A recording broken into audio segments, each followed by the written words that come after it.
Hope all of you have gone through the lectures on blood supply and nerve supply of head and neck. And as we have discussed previously, we'll be discussing the neck part first, going into the region of face and then into the region of cranial cavity, meninges and brain. Okay, and today the topic of discussion is going to be the neck anatomy. So now let us come on to the deep cervical fascia. So we have seen skin, we have seen the superficial fascia and platysma in that superficial fascia. Then now we are going to see the deep cervical fascia. So what you can see here is that cut section like this. Okay, the cross section taken like this, and it is just exposed to you. Okay, it's just cut like flat and it's being shown to you. So this is what I'm going to explain this. Just concentrate here and I'll explain to you first the different layers, then I'll explain to you the layers along with the structures enclosed into that. Then you've got superficial fascia. Just I'll zoom it for you. This is the superficial fascia. The outer region is the skin. You can see here this is skin. So within that, the second layer is going to be the superficial fascia. Now going further deep, you have got the superficial layer of deep cervical fascia. Now this is where we are going to start our deep cervical fascia. It has got different layers.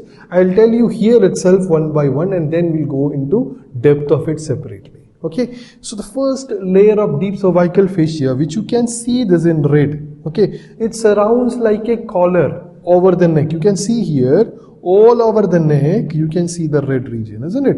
Then after that, there is infrahyoid fascia. So below that, the first red fascia, there is a violet fascia. Okay, the next layer, which is infrahyoid fascia. Now it contains infrahyoid muscles. So what are they? There's a bone called hyoid bone in the region of neck. We'll study in details of that. So above that, there are some muscles called suprahyoid muscles. Below that, there are some muscles known as infrahyoid muscles. So these infrahyoid muscles are enclosed inside a fascia called infrahyoid fascia. So first you have got skin, superficial fascia, the superficial or investing layer of deep cervical fascia. Then you've got infrahyoid fascia. So we have studied two layers of deep cervical fascia. So let us go to the next layer. And this blue region you can see here, which is just enclosing it like this, and which is in front of trachea. In front of trachea is called a pretracheal fascia. So within that is a thyroid gland here. You can see there. And then you've got the trachea behind that. Then you've got esophagus here. Okay, so that is the pretracheal fascia. The blue one is the pretracheal fascia out here. Okay, this is the pretracheal fascia. The blue you can see there. Okay, the blue fascia, buccopharyngeal fascia. Now I'll just zoom it for you. You see here the outer blue layer, which is the pretracheal fascia. Behind the esophagus, there is or I'll use a different color. Behind the esophagus, in yellow I'm shading it for you, is the buccopharyngeal fascia. Okay, so that is esophagus is there. I want to show you another very important fascia, which is alar fascia. So now if you just again I zoom it out for you, you can see here this one. Okay, it just goes in there. So the orange one which starts, the first orange, there are two oranges, isn't it? There are two orange fascias out here, isn't it? There are two orange fascias out here. So if you just go in the first one, this is the alar fascia. This is the next fascia, which is prevertebral fascia. Okay, the two fascias. So you have the first one, which is the pretracheal fascia. Going back is the pharyngeo-basilar fascia. Behind that is the alar fascia. Behind that is the prevertebral fascia. This is the retropharyngeal space. You'll soon see the retropharyngeal space. And that means the alar fascia divides. Okay, the alar fascia, okay, I'll use green. The alar fascia, which covers or splits the retropharyngeal space into two. So now if you see, this alar fascia is just a small fascia, isn't it? It's a small fascia. Whereas prevertebral fascia is a bigger fascia. It covers the entire vertebral muscles and vertebrae. Okay, entire vertebral muscles and vertebrae. In front of that there is aerial fascia, in front of that there is buccopharyngeal fascia. Okay, so that was the layers coming from front to back.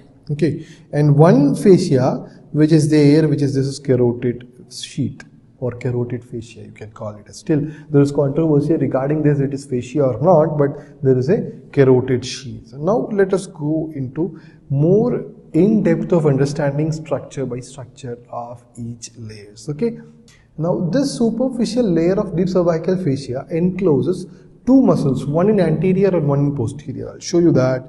The first one is going to be the sternocleidomastoid. You can see this, it's in a red color, isn't it? Red color itself.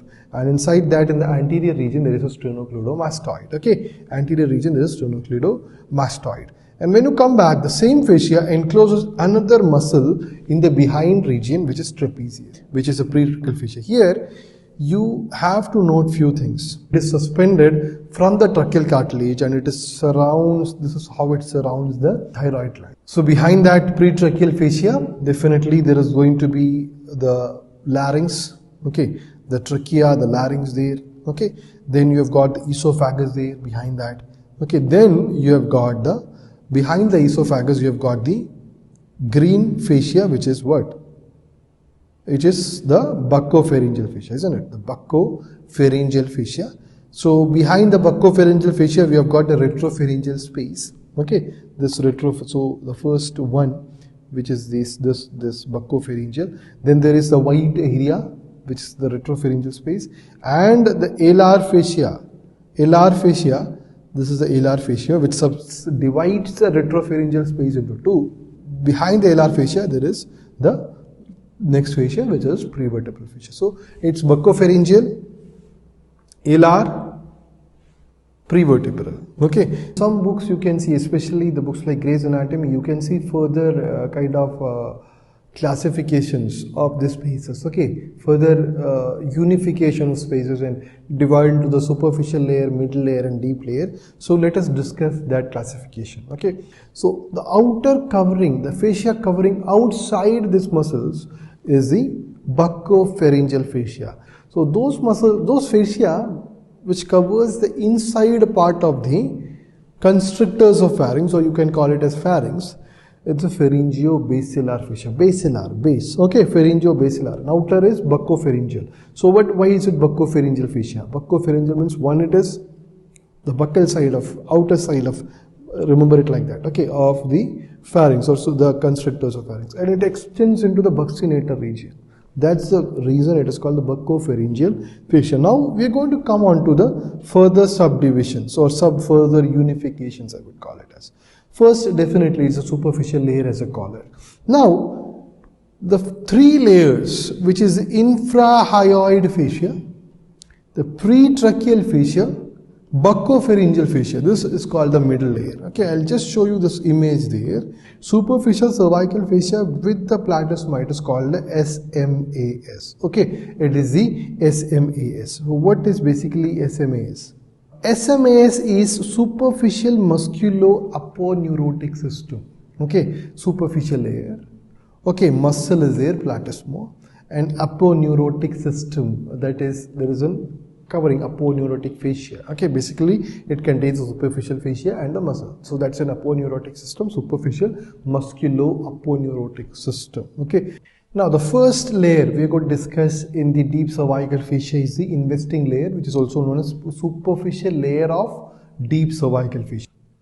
Okay. Now this is again a cross-sectional area of, in the region of neck extending like in the region of tongue. Okay, like that. Okay.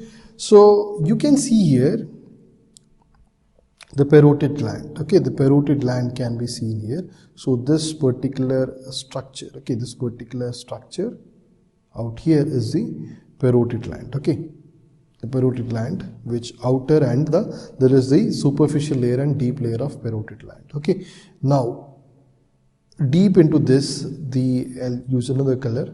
This area, this is the region of the submandibular salivary gland. Okay, this is the region of submandibular salivary gland.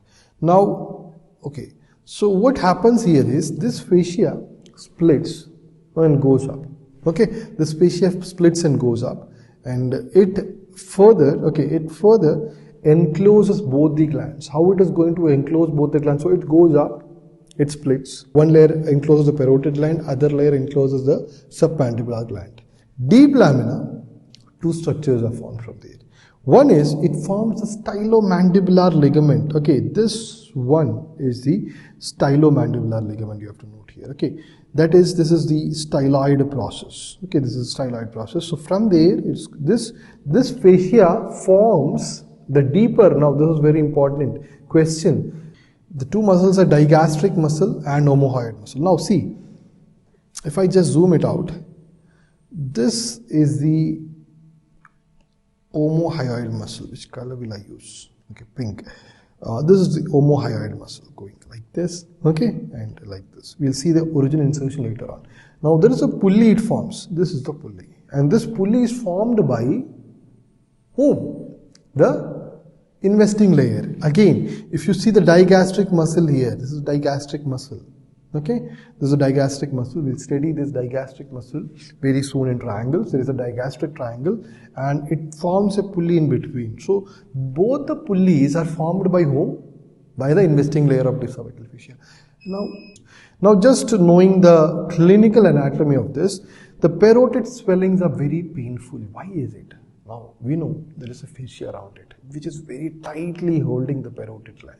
So any inflammation, any swelling within that is very painful. So the parotid swellings are very painful due to the unyielding nature of parotid fascia. And one more thing. Now this is the stylomandibular ligament. Okay. Now deep into this, you will have here, okay, somewhere here, the external carotid artery coming out. Okay, cross sectionally coming out like this. Okay, coming out. And here you have got the submandibular salivary gland. Just imagine a rough image. Okay, rough image. And definitely on top of that there is fascia. Okay, this fascia of the deep lamina. And here also there is this fascia, isn't it? Both fascias are there.